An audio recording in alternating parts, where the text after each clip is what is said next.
म्हणलं नालायकाने आगाव होत कार्ट माझ्याकडे बघायचं, गाला ठस करून हसायचं आणि आपल्या मम्मीला म्हणायचं, मम्मी ते खुर्चीवर उभं राहिलेलं आपल्या बॉब सारखं दिसतंय. बॉब इंग्लिश शब्द ऐकल्या मला लय भारी वाटलं. म्हणलं वा वा वा, या लेकराला आपल्यामध्ये बॉब दिसतो. याचा अर्थ असा आहे की आपल्यासारखं कोणीतरी याच्या घरामध्ये आहे, त्याची आठवण त्याला येते म्हणून आपल्याला बॉब्स म्हणताय. मी पण कौतुकानं जरा कार्ट्याकडे बघितलं. म्हणलं काय रे माझ्या सोन्या. सोन्या म्हणायचा अवकाश. कार्ट खाल्लंच बोंबललं, ए बॉब जरा इकडे ये. तसं त्याच्या आईनं त्याचं तोंड दाबून धरलं. जसं आईनं तोंड दाबून धरलं मी उठलो. म्हणलं का ग माते, एवढा सुंदर माझा भाचा मला बॉब्स म्हणतो, याचा अर्थ असा आहे की माझ्यासारखं कोणी तर तुझ्या घरामध्ये आहे, त्याची आठवण त्याला येते म्हणून मला बॉब्स म्हणताय. म्हणताय तर म्हणू दे की, हे म्हणताय तर म्हणू दे की. तर ती माता मला म्हणाली, दादी हा गप्प खाली बस, बॉब्स आमच्या कुत्र्याचं नाव आहे. 2 तास परत त्या कारख्याकडे मी काही बघितलं नाही. हे माझ्या मातानो, हे हजारोच्या संख्येने जमलेल्या माझ्या युवकानो, लक्षात घे. तुझ्या लक्षात आलंच असेल, हा होता विनोद बघ, ही होती थोडी गंमत बघ, हे होतं थोडस तुझ्या मनाचं मनोरंजन. पण आज माझ्या राजाची शपथ आहे बघ, हा जिजाऊची आण आहे. फक्त मनोरंजन करायला मी आज तुझ्या समोर उभा आहे का नाही बघ माझ्या माते. हे महाराष्ट्र नाही, अखंड राष्ट्रभर मी फिरत असतो बघ. आणि राष्ट्रसंत तुकडोजी महाराजांची ग्रामगीता, आणि या ग्रामगीतेमध्ये तुकडोजी महाराज म्हणतात, देवळातला देव मेला, देवळातला देव मेला. हे ज्या देवळामध्ये आम्ही जातो त्या देवळातला देव मेला. हे अंतरीचा जागवर हे तो अंतरीचा देव याचा शोध घेत असताना त्याच ग्रामगीतेमध्ये तुकडोजी महाराज म्हणतात, हे या कवळ्या कळ्यान माझे लपले नेताजी रवींद्र शिवाजी विकसती प्रकटे समाजे. हे शेकडो महापुरुषा, हे या शेकडो महापुरुषांनी जन्म घेतलेला आहे. कुठे जन्म घेतलेला आहे? या कवळ्या कळ्या. कोणत्या कवळ्या कळ्या? हे या महाराष्ट्राच्या, या राष्ट्राच्या शाळेच्या भिंतीमध्ये शिकत असलेल्या या कवळ्या कळ्या. हे माते तुझ्या पोटाला नेलं तुझं लेकरू, 4 वर्षाचं तुझं लेकरू तुझ्या मांडीवरती वाढत आहे बघ, तुझ्या संस्कारामध्ये घडत आहे बघ. त्या लेकरामध्ये जन्म घेतला या महामानवाने. पण आमची नजर चुकली, आमचा दृष्टिकोन चुकला, आमच्यामधला माणूस कुठतर हरवत चालला. हा 4 वर्षाच्या लेकीवर अत्याचार होऊ लागला. एखादा हरामखोर कुत्रा हातामध्ये कोयता घेऊन माझ्या लेकीच्या शरीराचा तुकडा तुकडा करू लागला. तर आमच्यामधला माणूस कुठतर हरवत चालला. म्हणून आज तुझ्या समोर उभा आहे. वसंत अंगारे आला आणि आम्हाला हसवून गेला, असं होता कामा नये. वसंत अंगारे आला आणि आमचं मनोरंजन करून गेला, असं होता कामा नये. आज आलोय तर तुझ्या अंतरंगामध्ये माणुसकीची ठिणगी टाकून जाणार बघ. बाप नावाचं वादळ तुझ्या काळजामध्ये पेरून जाणार. आई नावाच्या मायेचा महासागर तुझ्या रक्ताच्या थेंबा थेंबामध्ये पेरून जाणार. म्हणून पोरा आज मी तुझ्या समोर उभा आहे बघ. आज एक काम करायचं बघ, पळत पळत घरी जायचं बघ. पळत पळत घरी जायचं बघ आणि आईच्या नजरेमध्ये नजर घालायची. पळत पळत आज घरी जायचं, त्या आईच्या नजरेमध्ये नजर घालायची. त्या आईला आज पहिला प्रश्न विचारायचा. तिथं बसलेल्या प्रत्येकाला सांगतोय, तुझं वय कितीही वर्षाचं असू दे, पण पळत पळत आज घरी जायचं, त्या आईच्या नजरेमध्ये नजर घालायची. आणि त्या आईला आज पहिला प्रश्न विचारायचा. जो प्रश्न आम्ही आमच्या आईला कधीच विचारला नाही. आम्ही डॉक्टर झालो, आम्ही इंजिनियर झालो, आम्ही वकील झालो, आमचा तिरंगा चंद्रावरती फडकला, म्हणजे आई बापानं आम्हाला जन्म दिला. तो आई बाप मात्र कुठेतरी वेदनेमध्ये सडू लागला. म्हणून आज पळत पळत घरी जायचं, त्या आईच्या नजरेमध्ये नजर घालायची आणि त्या आईला पहिला प्रश्न विचारायचा. आई 9 महिने 9 दिवस आई तू मला तुझ्या उदरामध्ये ठेवलंस. आई गा 9 महिने 9 दिवस आई तू मला तुझ्या उदरामध्ये ठेवलंस. आणि ज्या वेळेला आई तू मला जन्म देत होतेस त्यावेळेला आई तुला किती यातना होत होत्या ग आई, तुला किती वेदना होत होत्या. हे पोरांनो, पळत पळत आज घरी जायचं, त्या माऊलीच्या नजरेमध्ये नजर घालायची, त्या माऊलीला हा प्रश्न विचारायचा.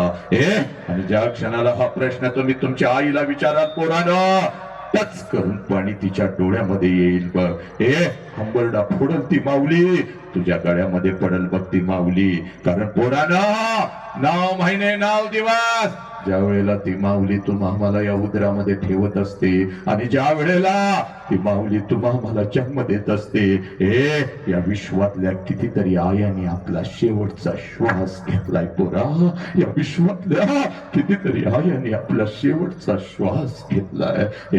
ती हंबरडा फोडत असते, ती हंबरडा फोडत असते, ती टाचा घासत असते आणि समोर उभे असलेल्या डॉक्टरांना ती माऊली सांगत असते, साहेब माझा जीव गेला तरी चालेल साहेब, साहेब माझा जीव गेला तरी चालेल, पण माझ्या पुढचं पोरग मात्र वाचलं पाहिजे साहेब. माझ्या पुढचं पोरग मात्र वाचलं पाहिजे साहेब.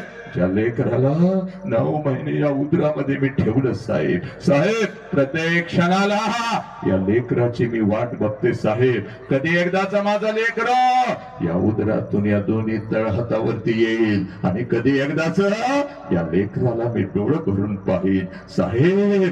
साहेब या लेकराला मला नाही पाहता आलं तरी चालेल, पण साहेब माझ्या लेकरानं हे जग मात्र नक्कीच पाहिलं पाहिजे साहेब. माझ्या लेकरानं हे जग मात्र नक्कीच पाहिलं पाहिजे. हे आई तुम्हाला कळाली का पोरांनो? नाही कळाले?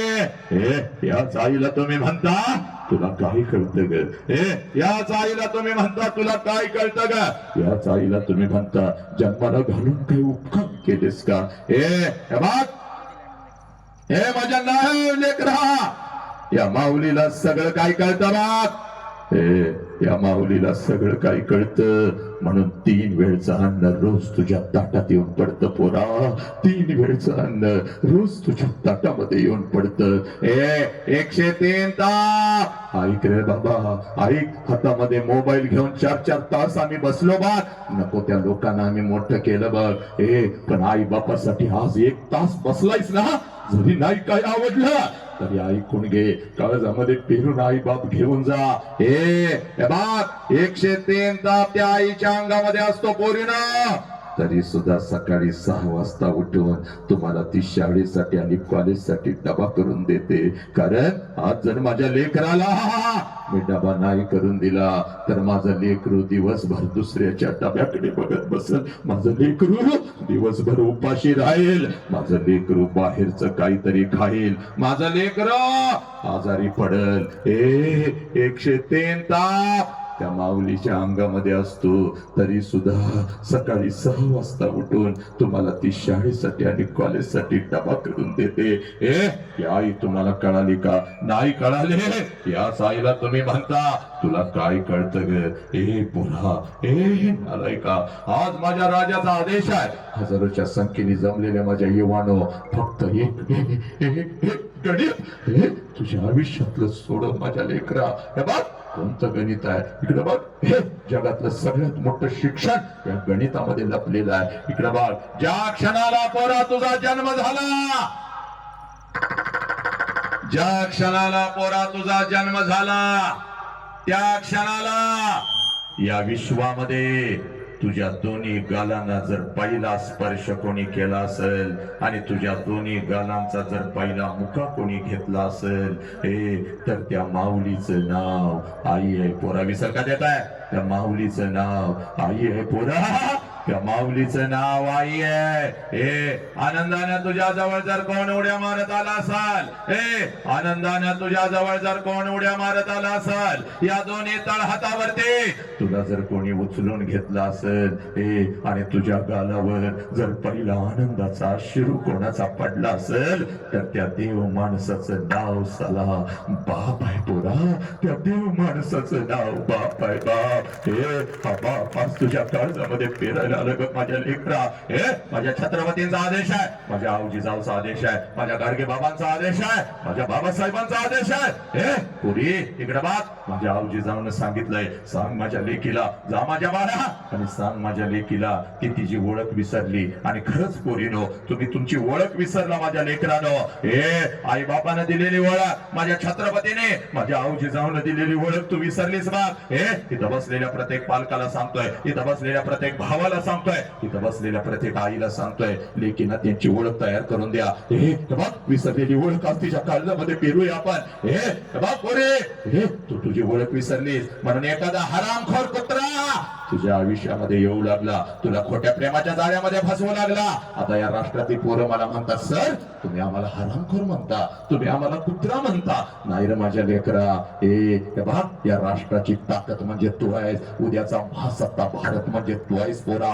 या वसंत हंकारीची ताकद म्हणजे तू आहेस. पण आमच्या घरातल्या 3 वर्षांच्या लेकीवर जो हात घालतो आणि 9 वर्षाच्या लेकीवर जो तुटून पडतो, तो हरामखोर आहे, तो कुत्रा आहे. आणि असं लांडग पोरी शाळा कॉलेजच्या बाहेर टाकून बसले बघ, त्या इन्स्टावरती, त्या फेसबुक वरती. हे युट्यूब वरती असं लांडगत ते टपून बसले. पुरी असाच एखादा हरामखोर कुत्रा तुझ्या आयुष्यामध्ये येतो, तुला खोट्या प्रेमाच्या जाळ्यामध्ये फसवतो का? कारण तू तुझी ओळख विसरलीस. आज तुला तुझी ओळख तयार करून देतो बघ माझ्या राजाच्या या दरबारामध्ये, या विचार मंचावरून आज तुला तुझी ओळख तयार करून देतो बघ. हे पुण्याच्या रस्त्यावरून एक माता हातामध्ये पिशवी घेऊन चालत होती बघ. हे नीट ऐक, हे पुण्याच्या रस्त्यावरून एक माता हातामध्ये पिशवी घेऊन चालत होती बघ. पिशवीमध्ये एक लुगडं होतं, अंगावरती एक लुगडं होतं, एवढीच तिची संपत्ती होती बघ. पुण्याच्या रस्त्यावरून ती माता चालत होती. समाज तिच्या अंगावरती शेण फेकत होता, समाज तिच्या अंगावरती चिखल फेकत होता, दगडांचा मारा करत होता. सगळं काही ती माऊली सहन करत होती बघ, सगळं काही ती माऊली सहन करत होती. हे जेवढ्या वेदना तिच्या शरीराला होत होत्या, हे त्याच्या कितीतरी पटीने वेदना तिच्या मनाला होत होत्या, हे सगळं काही ती माऊली सहन करत होती. एका पटक्या वाड्यामध्ये जात होती, अंगावरचं शेणाने आणि चिखलाने माखलेलं लुगडं दूर करत होते, पिशवीतलं लुगडं अंगावरती चढवत होते आणि समोर बसलेले त्या आड झाले की ना ती माझी सावित्री आई शिकवत होती. म्हणून या देशामध्ये लाखो सावित्री आई तयार झाल्या, पुरुषांच्या खांद्याला खांदा लावून लढू लागल्या. त्या सावित्री माईच्या खांद्याला खांदा लावून घराच्या बाहेर पडली ती माझी फातिमा शेख. म्हणून असंख्य फातिमा या राष्ट्राच्या रस्त्यावरती दिसू लागल्या. हे पोरे, ती माझी सावित्री माई म्हणजे तू आहेस बघ. हे तू एवढी स्वस्त नाहीस का? कुठल्या तर हरामखोर कुत्र्यानं यावं आहे. तू एवढी स्वस्त नाही, तुला खोट्या प्रेमाच्या जाळ्यामध्ये फसवावा, तुझ्या आई बापाच्या तोंडावर तुला थुंकायला सांगावं आणि त्या नालायक हरामखोराच्या वासना कुत्र्या मांजरांना खायला घालावे. ए पुरी, वेळ पडली तर तुला परदेशामध्ये विकावा. एवढी स्वस्त तू नाहीस पुरी. छत्रपती शिवाजी राजांना जन्म देणारी ती आऊ जिजाऊ म्हणजे तू आहेस पुरी. ही तुझी खरी ओळख आहे माझ्या लेकरा. शील सत्याग्रह शस्त्रबऱ्या स्वराज्य स्वप्न विजयकांक्षा विजय लक्षणा विजय वर्धिनी विजयांना बळ देणारी प्रेरिका वाकचातुर्य गांभीर्य दक्षता मनोधैर्य निर्भयता कुलकन्या कुले धन्या महितान्वया जगदंबा आदिशक्ती राष्ट्रमाता आऊ जिजाऊ म्हणजे तू आहेस बघ पुरी. ही ओळख आज खरी घेऊन जायचा बाग. हे आलाच असा कुठला कुत्रा तर त्याच्या नरड्यावर पाय देण्याची ताकद माझ्या आऊ जिजाऊन तुझ्या मनगटामध्ये भरले पुरी, तुझ्या मनगटामध्ये भरले. या राष्ट्राची वाघीण आहेस तू, वाघे या राष्ट्राची वाघीण आहेस पोरी. म्हणून सांगतोय माझ्या लेकरा, ही ओळख कधी विसरायची नाही. हे पोरानं ऐका रे माझ्या लेकरानं, सोशल मीडिया मधून जरा बाहेर या. 4-4 तास हातामध्ये मोबाईल घेऊन आयुष्यातला वेळ आम्ही व्यर्थ घालवला ना, फक्त आई बापासाठी हाच 1 तास द्या पोरानं. इकडे बघ, बापाच्या उंची एवढे आपले उंची झाले, बापाच्या उंची एवढे आपले उंची झाले आणि बापाचं चप्पल आपल्याला बसायला लागला. बापाच्या उंची एवढे आपले उंची झाले आणि बापाचा चप्पल आपल्याला बसायला लागला म्हणजे बापा एवढ्या वेदना आपण कधी सहन करू शकत नाही पोरानो. बाप सांगतो पोरग माझ्या उंची एवढं झालं, बाप सांगतो पोरग माझ्या खांद्याला खांदा लावतं आणि तेच पोरग ज्या वेळेला व्यसनाच्या विळख्यामध्ये अडकत, तेच पोरग कोणीतर पडद्यावरचा बेगडी नायक येतो, विमल खाव गुटखा खाव 3 पत्ती रमी खेळो आणि ते पोरग माझं व्यसनाच्या विळख्यामध्ये अडकत. त्या बापानं जगायचं कसं पोरा, त्या बापानं जगायचं कसा? आज माझ्या छत्रपती शिवाजी राजांचा आदेश आहे. हे पोरा ऐक, ज्याला बाप कळाला, ज्याला बाप कळाला त्यानं मृत्यूच्या दारात शट्टू ठोकला. ही माती माझ्या संभाजी राजांची पोरानो, ही माती माझ्या संभाजी राजांचे.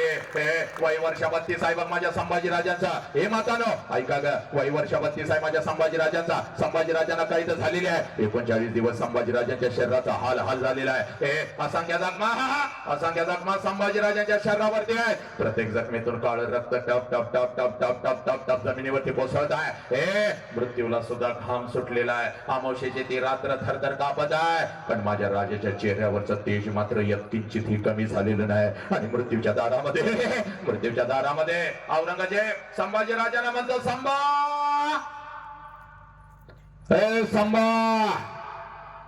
हम तुम्हारी जान बख्श देंगे संभा, हमें चाहिए सिर्फ तेरे पिता का स्वराज्य, वह हमारे चरणों में रख.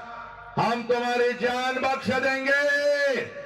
त्यावेळेला मृत्यूच्या दारात माझे संभाजी राजे औरंगजेबास उत्तर देतात, या शरीराचे तुकडे तुकडे केलेस तरी चालतील, हा शिवपुत्र तुझ्या समोर कदापि झुकणार नाही. कारण मला माझा बाप कळालेला आहे, मला माझं स्वराज्य कळालेलं आहे. हे पोरानो, तुम्हाला तुमचा बाप कळाला का? हे माझ्या लेकरा ऐक र, कुठला तर वेगळी नायक येतो, तुला म्हणतो विमल खा, आणि हत्तीसारखं पोरग हातात दारूचा ग्लास घेऊन फिरत, तोंडामध्ये मावा गुटखा ठर्रा खाऊन फिरत. सांग, यासाठी माझ्या संभाजीराजांचं बलिदान होतं का? आज इथं शपथ घ्यायची बात. आज 15, 20, 100, 200 पोरांनी या विचार मंचावरती येऊन शपथ घ्यायची. असल व्यसन तर आज या क्षणाला बंद करायचं. हे बाग, कारण पुढची वेदना लई मोठी आहे. अरे वेदना, हे माते ऐक, 1 तास दिलायस ना आई बापासाठी. ऐक इकडे बाग, तुझ्या पोराच्या पायामध्ये, तुझ्या पोराच्या पायामध्ये एखादा खेळा जरी घुसला ना ग, 2 दिवस तू सुद्धा झोपत नाहीस बघ. हे पोरानो, रस्त्यानं एखादा खेळा आमच्या पायात घुसला तर आम्हाला आमचा आई बाप आठवतो. आता ऐक वेदना, आता ऐक वेदना काय असते, आता ऐक वेदना काय असते, आता वेदना काय असते ऐक माझ्या पोरा. इकडं बघ,